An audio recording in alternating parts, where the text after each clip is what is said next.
The truth is, yes, there's uncertainty in how technology and AI will continue to shape the arts. But here's something important to remember.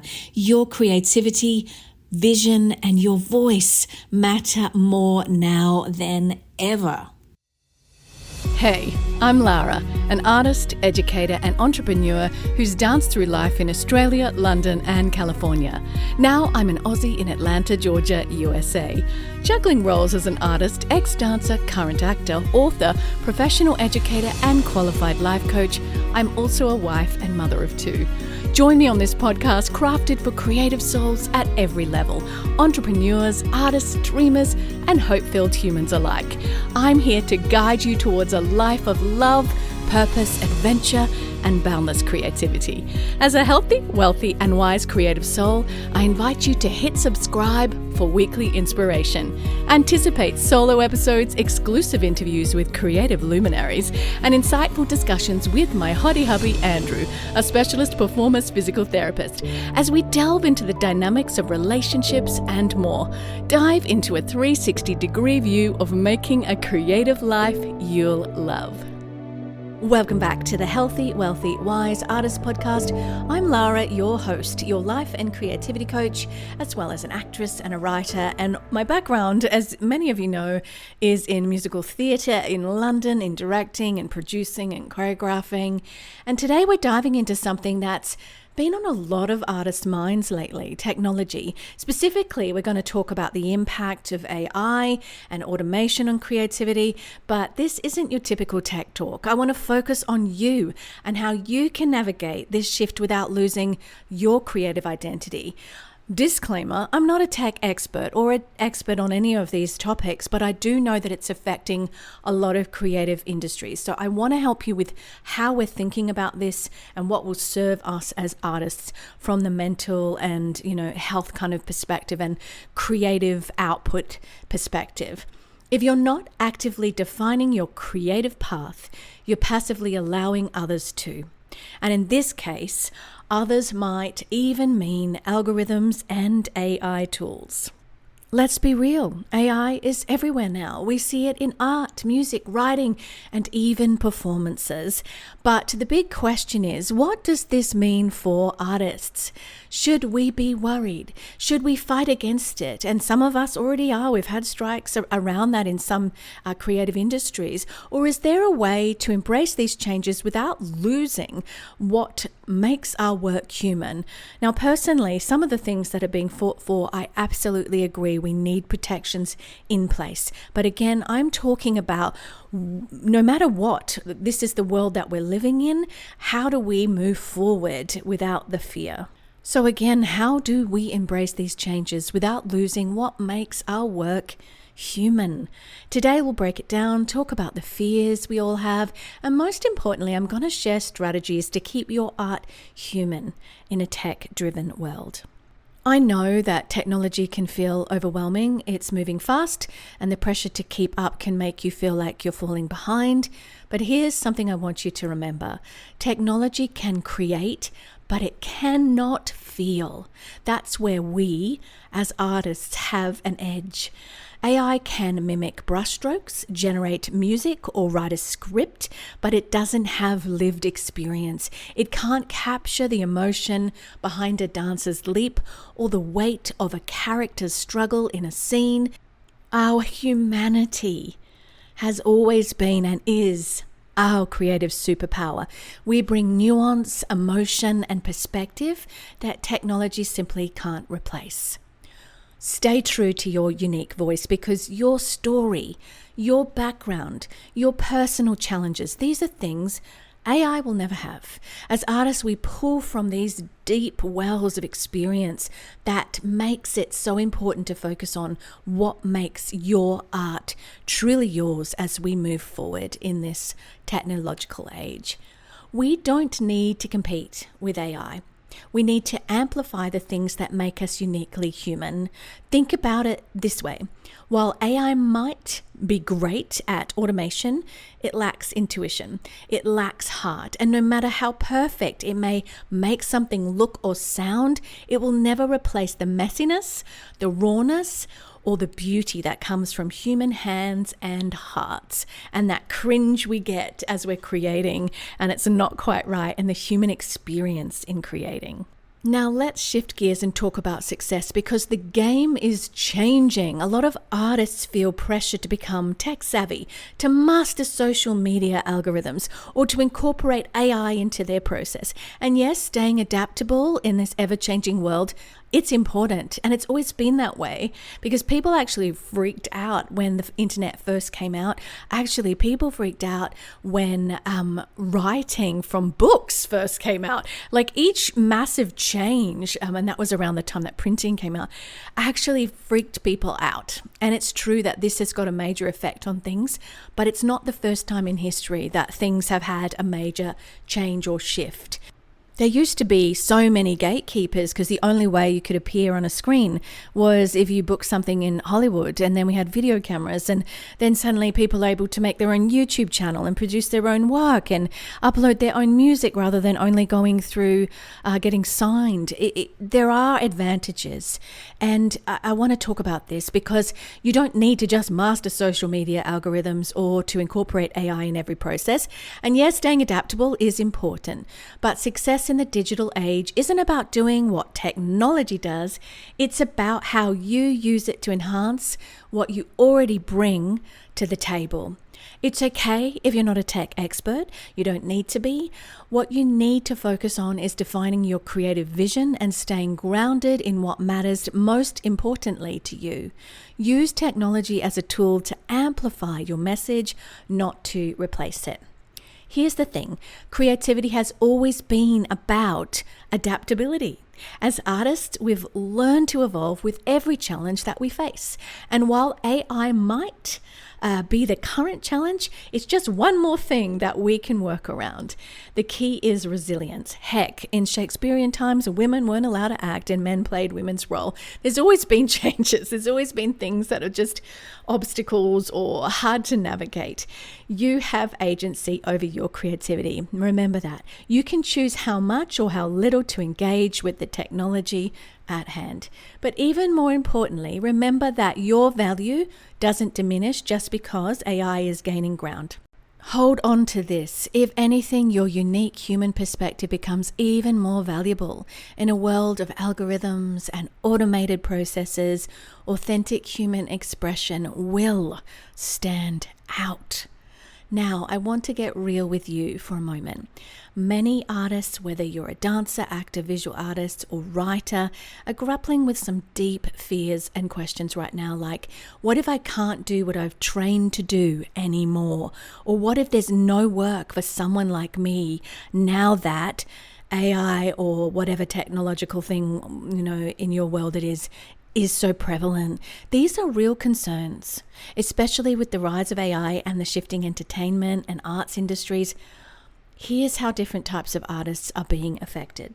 Let's start with performers, dancers, actors, musicians, etc. In many areas, AI is being used to create digital doubles of actors, automate choreography in video games, or even generate entire virtual concerts. This raises the fear that human performers might be needed less in certain areas. For example, dancers are wondering if motion capture technology will reduce demand for live performances, and actors worry about AI-generated characters replacing them in smaller roles, and we've already seen that happening in some areas.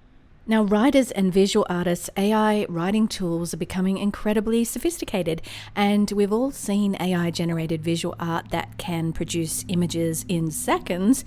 Writers may feel threatened by AI's ability to pump out stories or scripts faster. Copywriting, literary agents are having more trouble. There's actually more books going out, while visual artists worry about the market being flooded with AI-generated content that undercuts their hard work, making it even more competitive.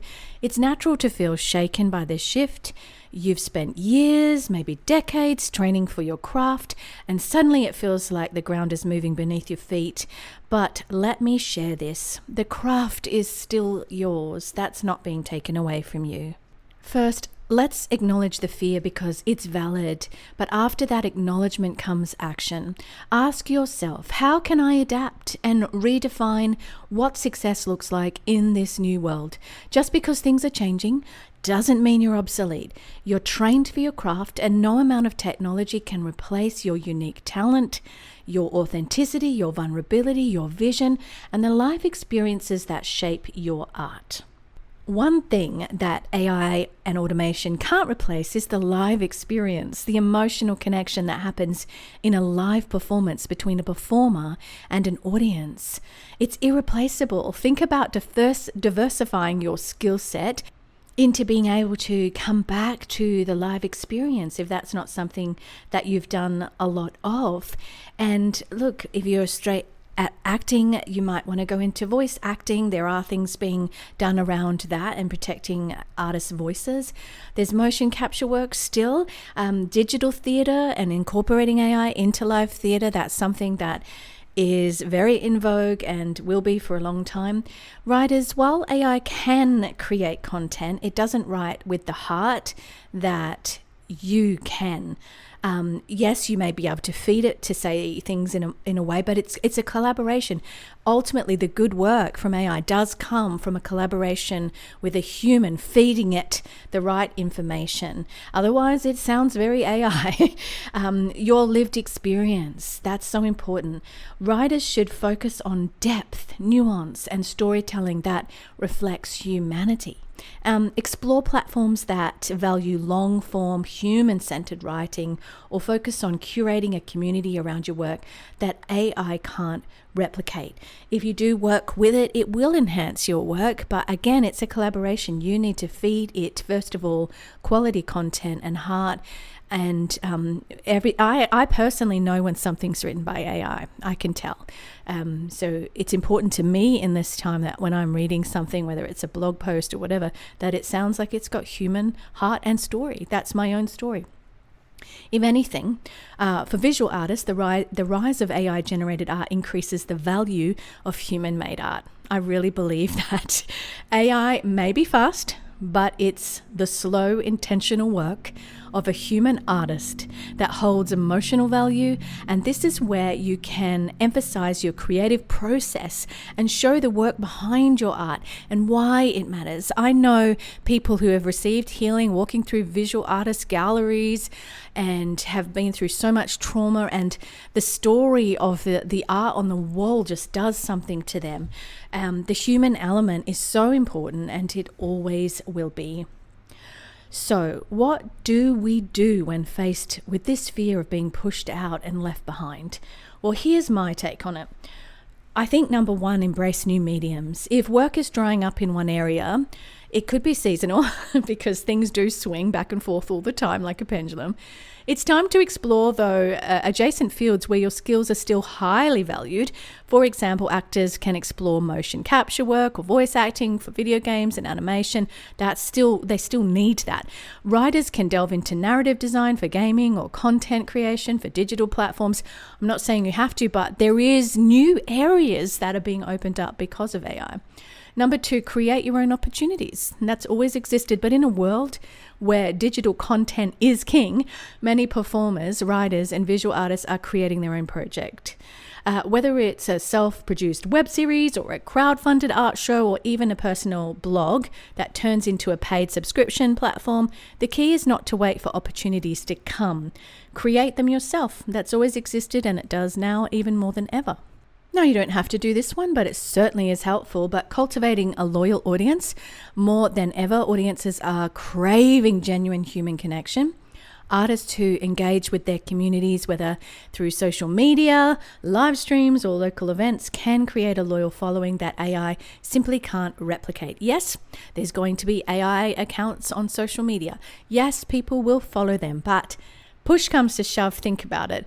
The heart of knowing you're following a real human and what they share in story and life experience and lived experience when you're looking for answers is going to be far more effective from a human than it is when you know that person is actually AI and not even a real person. All right, stay agile.